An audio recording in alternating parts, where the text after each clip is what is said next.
12:30 and I've already lost my name tag. So that pretty much tells you everything you need to know about me, right? Getting to the more serious stuff, I've been in e-commerce for about 11 years, mainly around kind of software vendors, helping people connect to marketplaces, advertising channels. That's kind of my bag, so to speak. My job title, I just realized, abbreviates to SAD. It's not great, right? It's not great, but that's what it is. My job is really simple. I help some of the largest brands in the world connect to more places and do better with their product data. So what are we going to talk about today? 3 points. And I've kept it short, I've kept it sweet, because I realize I am the blocker. I am the blocker between you and lunch. So I'm not going to go too much in depth. I'm going to keep it really, really top line. And I want to cover 3 main points today. So firstly, Feedonomics, who we are, what we do. Secondly, how do we help brands tell better stories, right? So I'm going to pick up on something Alistair said earlier about top of the funnel and telling the story from the top of the funnel and how that helps progress right the way to the end, where Dylan mentioned we get to checkout and customers transact and buy, right? So where does the story start? So that's the key focus for today. And then we're going to talk about, okay, that's great for B2C and great for fashion brands, apparel brands, everything else. But what about B2B, right? What about organizations that sell to other businesses? What about their data? What about the stories they're telling? So that's the agenda for today. So Feedonomics, who are we and what do we do? Show of hands, who's heard of Feedonomics? More than I expected, more than I expected. And as someone whose remit it is to grow the brand presence in Europe, I'm pretty happy with that. So thank you, I appreciate it. So let me just give you a really, really quick overview on what we do. So we're recognized as the market leader in product feed optimization. Disclaimer, this is a brag slide, right? There's a lot of logos here, I get it. What we do is essentially help brands send better product data predominantly to advertising channels. What that looks like is this. We take the product data from their internal systems. So that might be a PIM. Has anyone got a clicker, pointer? Should be on the Laser. There we go. Where's the laser? top one, mate. This one. There we go. So yes, I wanted the laser. I've got the power now. I've got the power. So here on the left, we have their internal systems like their PIM, ERP, wherever they house their product data. Let's call it their source of truth. We take that, we ingest it via usually API, SFTP, or URL into Feedonomics. That's where the magic happens. That's where we optimize it, standardize it, and format it to send to all of these different places and millions of others. In a nutshell, that's what we do. To keep it even simpler, we take data, we make it better, we send it.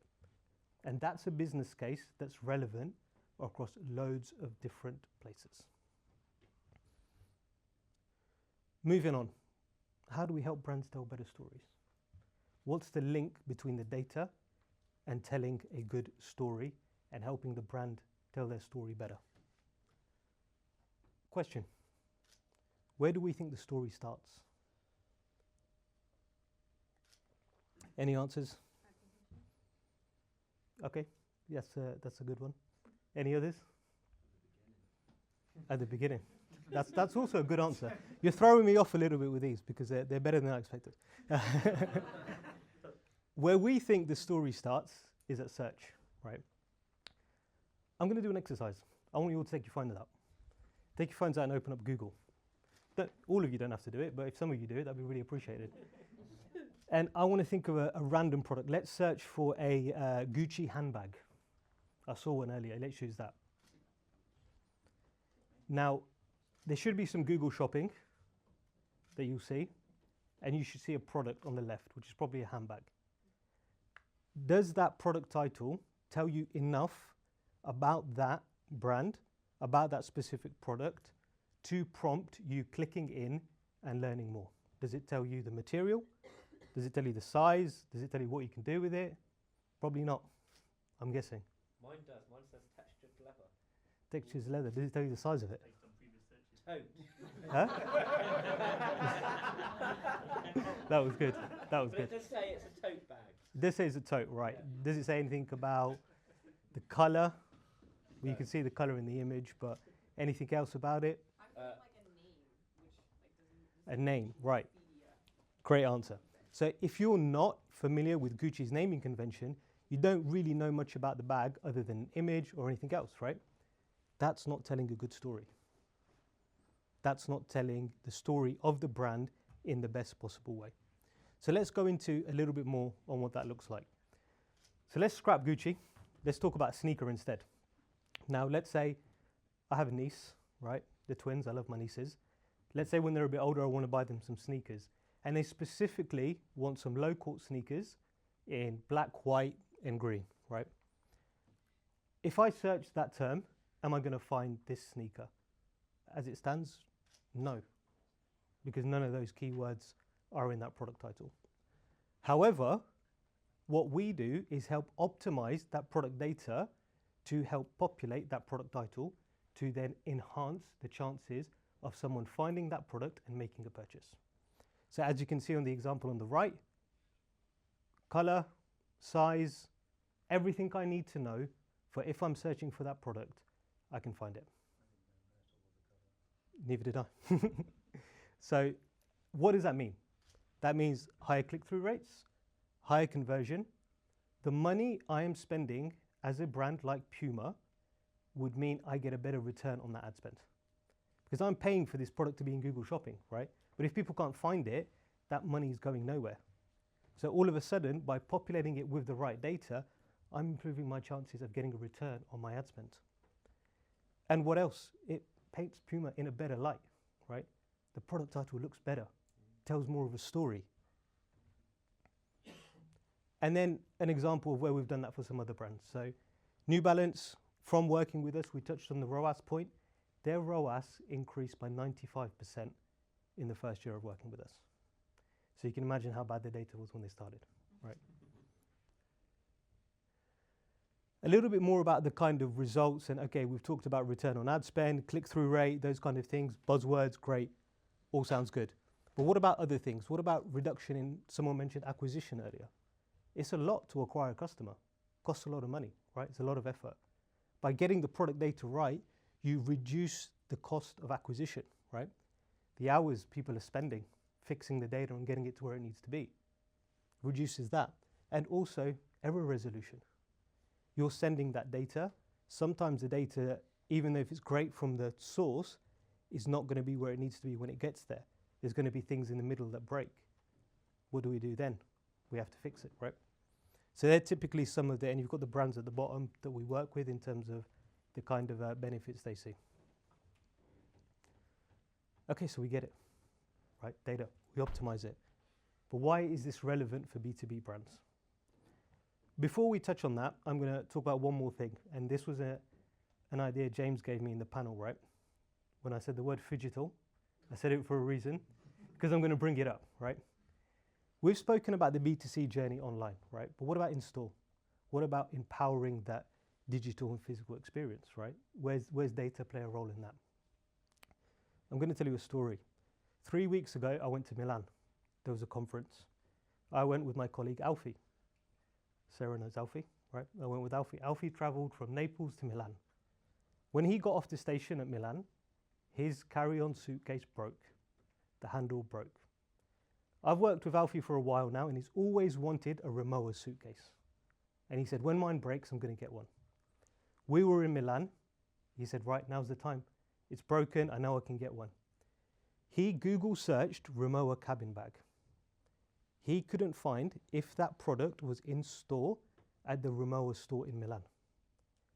What we do is help send product data to local inventory ads run by Google so he can see if that specific SKU is in store.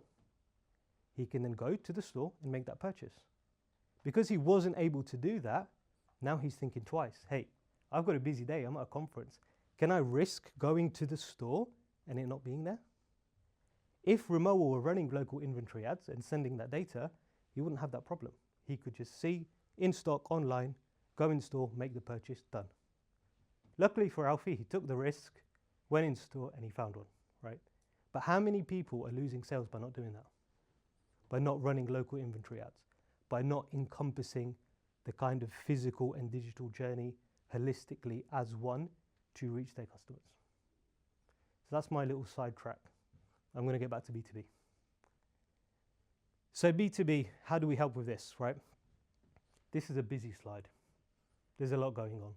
I'm going to focus on one thing, and it's the title. B2B is complex, right? There's B2B merchants in the room right now. Data within B2B is a huge problem because it comes from so many different sources and it goes to different sources. Why B2B is different from the B2C diagram we showed earlier, in that B2C, typically we're sending to Google Shopping, marketplaces, advertising channels.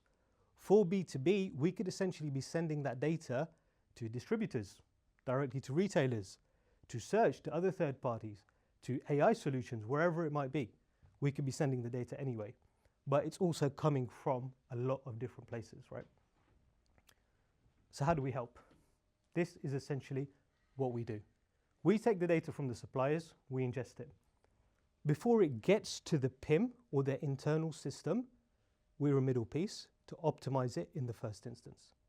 That way, the data going to the PIM or the ERP is in a better standardized format. This one, no, I want to go back, forward, back. Yeah. This one, let's think of this as standardization. Data coming in all different formats. Here's standardization. Here's source of truth. This one is optimization. Standardize first, bring it in, then optimize, and then from optimization, we can send it to distributors, we can send it everywhere. That's the flow for B2B, and that's the value that we bring. Seems like something small, but looking at B2B merchants in the room and seeing their nodding faces, it's a big problem, right? I didn't mean to do that. You shouldn't have given me this clicker. What have you done? You shouldn't have given me the clicker. You back? It's back. We're back. Cool. So why is that important? So Feedonomics reduces the frequency of products errors, warnings, and suspensions by 50%. In that B2B framework, it's complex. One of the main things you're going to get is errors. And we help to resolve them 70% quicker. An example of that in action, right? So one of our long-term customers is a company called RS Components. Who's heard of them? Yep. Few hands, right? Not the sexiest company, so to speak, right? Bit of a contrast to the Gucci bag I told you to Google earlier, right? But they do essentially electrical components, PPE, loads of different things that we probably interact with day to day, right? Huge company. What do we do for them? So they have 30 million SKUs across all their markets, right? I was talking to someone earlier when I said it was 3 million. That was way off, right? I think that's probably just for the UK. Across all their markets, it's around 30 million. We actually help them to send over 90% of the feeds coming out to non-affiliate and PPC destinations, meaning that 90% of the data we optimize for them is going to the likes of distributors, right? Other people who are reselling their products. The main thing that we help them with is cleansing that data, and on a material level, that has helped them to drive $500 million in revenue just by doing that, just by making that more seamless. In summary, and I know I've gone pretty quickly, but I guess you get to go to lunch quicker, right? So no complaints, I guess. So in summary, regardless of B2C or B2B, good quality optimized data is key, right? It's the bedrock and the foundation of everything an organization does when it comes to online sales across either, right? Same with the kind of digital journey, so to speak. With regards to what we do, again, really, really simple. All we're doing is taking product data, we're making it better, and we send it. And that's really, really relevant to loads and loads of different business cases and helping essentially more customers to find their products where they want to purchase. Not where necessarily brands want them to purchase, but where they want to shop. Because someone mentioned earlier about Gen Z, Gen Alpha, etc. What about product data going to Snap? or to TikTok. It's very different to what goes to Meta and to Google, right? Everything needs its own format. So are you empowering everything to where your consumer wants to shop, or are you trying to push data to where you want them to shop? That's the question. Thank you very much. Enjoy your lunch.